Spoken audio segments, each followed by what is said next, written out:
इस काम में ना कोई जातिगत काम होना चाहिए और ना कोई व्यक्तिगत काम होना चाहिए, और इस काम में कोई राजनीति भी नहीं होनी चाहिए। लगभग जितने क्रांतिकारी हुए, ज़्यादातर क्रांतिकारी 30 साल से नीचे रहे, जिन्होंने अपने प्राणों को आहूत किया। तो ना देखो, खबरें और बहुत सारी हैं, लेकिन हम सिर्फ इसलिए आए हैं क्योंकि आप लोग समाज का काम कर रहे हो। समाज का काम हमें दिखाना चाहिए और लोगों को पता मुझे डर कब आ जाते होंगे। ये तो जी चलती है।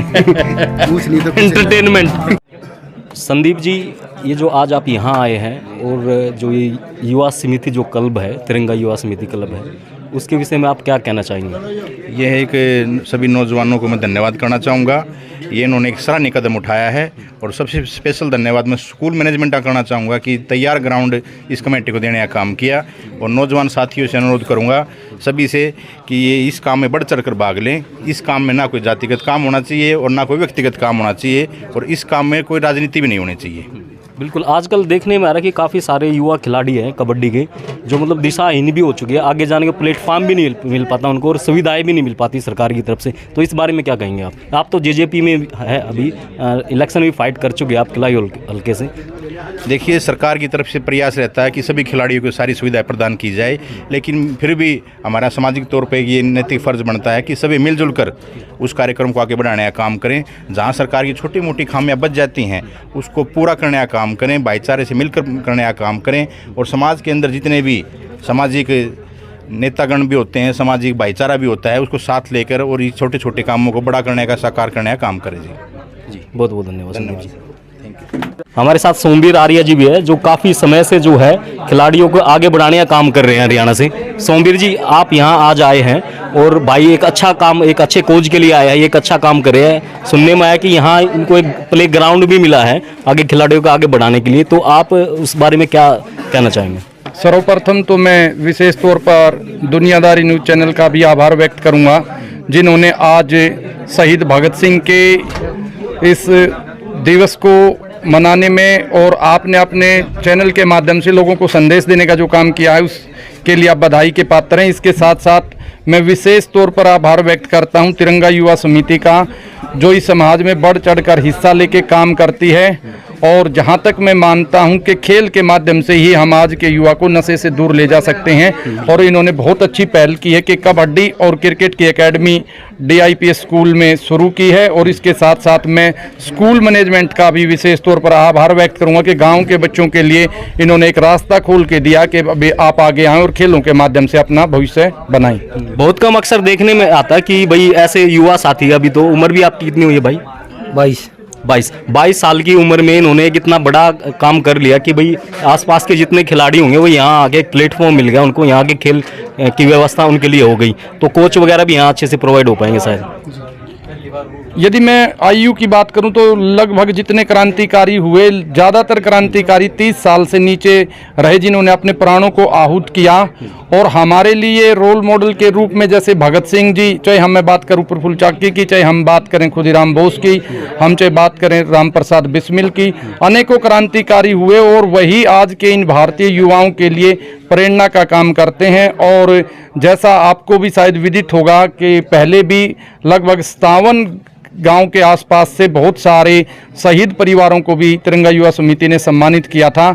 तो यहाँ पे आयु नहीं, यहाँ पे जज्बात मायने रखते हैं, यहाँ उसके अंदर के जो हृदय की पीड़ा होती है कि मैं अपने समाज को कैसे आगे लेके जाऊँ। यदि हम ऐसा करेंगे तो मैं मानता हूँ कि, क्योंकि जहाँ तक मैंने लोगों की जीवनियाँ पढ़ी हैं, चाहे मैं बात करूँ चरण सिंह जी की, छोटू राम जी की, वो भी कहते थे कि सारा जो रास्ता है, जो विकास का रास्ता, वो गाँव की ओर से होके जाता है। तो गाँव के बच्चे जब आगे बढ़ेंगे तो देश का नाम रोशन करेंगे। और आपको पता होगा कि हरियाणा की भागीदारी, चाहे हम कॉमनवेल्थ की बात करें, चाहे ओलंपिक की बात करें, चाहे हम बात करें एशियाड की, तो हरियाणा प्रदेश ही देश का नाम रोशन करता है। और जहां लगभग जनसंख्या शायद 2% के आसपास ही है हमारी, फिर भी हम इतना बड़ा काम करते हैं। तो इसमें हरियाणा की जो एक बात रही है, देशा में देश हरियाणा, जी दूध दही का खाना, उसका प्रभाव है। बहुत बहुत धन्यवाद आर्य जी भाई साहब। नवीन भाई हमारे साथ है, जो आप संस्था चलाते हैं। नवीन भाई जी, आप कब से ये संस्था चला रहे हैं? आपकी संस्था का नाम और एक बार बता दीजिए। मेरा नाम नवीन खांडा है और मेरे बड़े भाई का सोनू काला है, और मेरे दूसरे बड़े भाई का नाम है सिन्नू, यानी जिम्माड़ा कह देते हैं गाँव में। अभी अध्यक्ष कौन है संस्था का? संस्था के असनगढ़ से अध्यक्ष है भाई सोनू उपाध्यक्ष ही हैं। और जो संस्था की जिसने नींव रखी थी वो हमारे भाई राकेश नंदलाल हैं, जो हमारे बड़े भाई हैं। और मैं संस्था भाई से जुड़ा, उसके साथ ये संस्था हमने मिलके हमारी संस्था बता दें। वैसे तो पूरे इंडिया में हमारी संस्था काम करी है, 5 स्टेटों में काम करी है फिलहाल।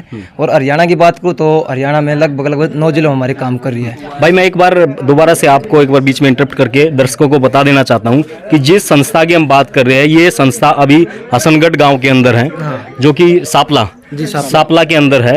और यहाँ जो एक बड़ी बात ये है कि यहाँ इन्होंने एक प्लेग्राउंड जो मिला है इनको अभी स्कूल का नाम क्या?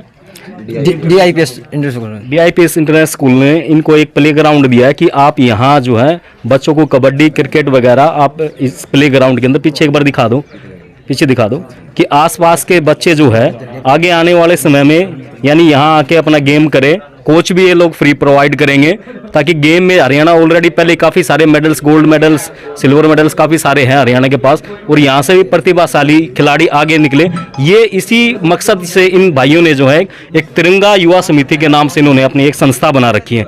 तो ये उस संस्था के सारे सदस्य हैं। सदस्य से एक बार बात कर लेते हैं, डिटेल ले लेते हैं कि भाई कैसे ये संस्था काम कर रही है, कब से संस्था काम कर रही है। भाई संस्था कब से काम कर रही है? संस्था 2018 से काम कर आप अपना नाम बता दीजिए।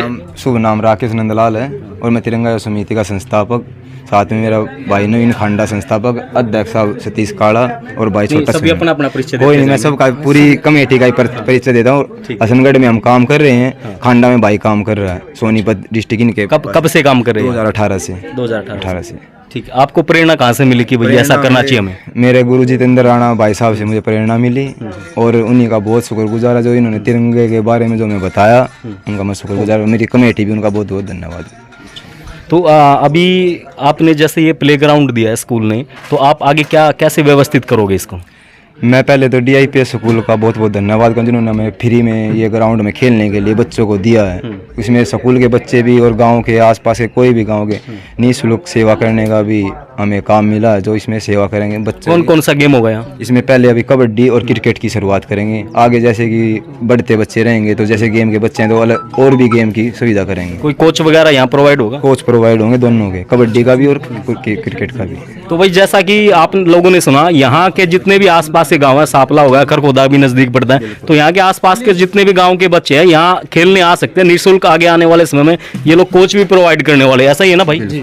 आगे भी कोच क्या जितने भी बच्चे बाहर के जो वैसे ड्रेस लेने के या कोई किट लेने के लिए भी असमर्थ होगा उसको भी कमेटी प्रोवाइड सामान कराएगी। ठीक है। और किसी भाई को कोई बात रखनी है? जी। मेरा नाम नवीन खांडा है। जैसे मेरे बड़े भाई ने बताया, राकेश नंदलाल ने तिरंगा युवा समिति की जो नींव रखी गई थी 2018 में रखी गई थी। उसके बाद जैसे 2019 में हम जुड़े भाई से। प्रेरणा मेरे गुरु भी हैं, राकेश भाई जैसे इनसे मिले तो इनसे गाँव खांडा में हमने तिरंगा लगाया। उसके बाद वहाँ से हमारी संस्था फैलना स्टार्ट हो गई। वहाँ से उसके बाद संस्था ने मिलकर जो काम किया है तो अलग स्टेटों में काम किया। तो जैसे ही संस्था ने सबसे पहले हरियाणा को चुना, उसके बाद हिमाचल को चुना, छत्तीसगढ़ को चुना और राजस्थान को चुना। अब अलग अलग स्टेट्स में काम कर रहे हैं आप? अलग अलग स्टेट में जो मेरे साथ, जैसे मैं बताना चाहूँगा कि मेरे साथ मैं पढ़ता था उस टाइम पे मेरे से प्रभावित थे जो मेरे दोस्त थे, तो वो अलग अलग स्टेट के थे, उन्होंने वहाँ जाके इस नाम से काम स्टार्ट किया। उसके बाद हरियाणा की बात करें तो हरियाणा में भी हमारे जो जिलों की बात करें तो हमारे 9 जिले हैं जो मैं जिसमें प्रॉपर तिरंगा समिति अपना कर चुकी है। और हसनगढ़ के आसपास की बात करें तो हसनगढ़ के आसपास में मतलब जितने भी गांव हैं उनमें तिरंगा समिति। कोर्स आपने मतलब खिलाड़ी भी है कि? हाँ, हमारे जैसे देखो हमारे में खिलाड़ी भी हैं। मैं नेशनल मेडल रह चुका हूँ जंप रोप से कारण, और भाई फिटनेस की ओर से कोच भी हैं जिम के। अच्छा। तो खिलाड़ी भी हैं और राइटर भी हैं। ये पूछने का मकसद ये था कि आप कबड्डी तो खिलाने लग रहे हो, लेकिन जो खिलाने वाला उसका वो भी तो कुछ खिलाड़ी होना चाहिए ना? नहीं, देखो मेरा मानना है कि सोच होनी चाहिए। जरूरी नहीं चाहिए हर आदमी खिलाड़ी होना चाहिए, सोच होनी चाहिए। अगर सोच अच्छी है तो कुछ भी अच्छा हो सकता है। बहुत बढ़िया विचार है भाई के। सोच बढ़िया होगी तो कुछ भी आदमी कर सकता है। बिल्कुल, बहुत बढ़िया। आप क्या ट्रेनिंग वगैरह देते हैं कुछ? जी मैं मेरी। अच्छा जी, मैं कहाँ पे? यहीं पे हसनगढ़ में। तो आप भी इनके साथ ही हो? जी बिल्कुल। ठीक, बहुत बढ़िया भाई। सारे भाई मिलके मेहनत करने लग रहे हैं, तो सभी से निवेदन, भाई कुछ बोलोगे आप भी? कुछ बोल दो दर्शकों के लिए। हम तिरंगा युवा समिति के अध्यक्ष में सोनू उर्फ काला डीजे 2018 से हम तिरंगा युवा समिति में काम कर रहे हैं। और तब से जब भी हमारे गांव में कोई संकट आता है तो हमारी टीम वहां पर तुरंत खड़ी होती है। जैसे गौ रक्षा दल की वजह से लगा लो या फिर कोई खेल में लगा लो। भाई पहले तो मना कर रहा था भाई, अब देख लो भाई बढ़िया बढ़िया बात सारी बताने लग रहे हैं। तो ये चीजें सुनने की है, ये इसलिए हम दिखाने आए हैं कि ऐसे ऐसे काम जो ना, देखो खबरें और बहुत सारी हैं, लेकिन हम सिर्फ इसलिए आए हैं क्योंकि आप लोग समाज का काम कर रहे हो। समाज का काम हमें दिखाना चाहिए और लोगों को पता होना चाहिए कि भाई ऐसे समाज के कार्य होते हैं, ऐसे भी लोग हैं समाज के अंदर। तो अब बताओ आप क्या कह रहे थे आगे। जैसे कि हमारी टीम काम करती है जी, जैसे गौ रक्षा दल की में काम करती है, कोई गांव में कोई दिक्कत हो जाती है उसके साथ खड़े रहते हैं टीम वाले बंदे सारे। हमारे छोटे छोटे बच्चे हमारे साथ काम करने वाले, उनके बेरोजगार जिनको बोलते हैं, पढ़ने लिखने वाले, हम भी 2000 बालक तो मुच्छा डर का बाज जाते होंगे। ये तो जी चलती है पूछ नहीं तो कुछ एंटरटेनमेंट। बिल्कुल। नहीं बहुत रामलीला में पार्ट चल रहा है भाई का। अच्छा, रामलीला वाला पार्ट चल रहा है क्या? हाँ जी हाँ जी। किसका, रावण का? मेघनाथ का। अच्छा मेघनाथ का। रावण कौन है भाई गाँव में फिर? डॉक्टर राकेश। अच्छा डॉक्टर भाई। देखो भाई एक मकसद ये था कि ये जितने साथी थे अभी जो गए हैं, ये भी भाई साथी खड़े, तो एक बहुत अच्छा काम कर रहे हैं। ऐसे है ना, लगभग मेरे ख्याल में काफी सारी टीमें होंगी और हम कोशिश कर रहे हैं कि हर एक टीम को हम दिखाए आसपास के एरिया में, लोकल चैनल है, तो ये पता चले कि ऐसे भी लोग काम कर रहे हैं। और दूसरा आपका जो ना कि ये पता लग जाए कि भाई यहाँ एक अच्छा कोच होने लगा, किसी को खेलना हो तो यहाँ आपके ग्राउंड में आ सकता है। ठीक है, तो क्रिकेट के लिए हम कोच प्रोवाइड करेंगे यहाँ पे, हफ्ते में कम से कम 3 दिन आए। और कबड्डी के लिए तो हमारे यहाँ पीटीआई साहब रहते ही हैं। पीटीआई साहब रहते हैं। बिल्कुल जी। तो भाई देखते रहिए दुनियादारी news channel, like share subscribe जरूर करते रहिए। आपके क्षेत्र की आपकी खबरें आपको मिलती रहेगी। आपका अपना चैनल है। धन्यवाद।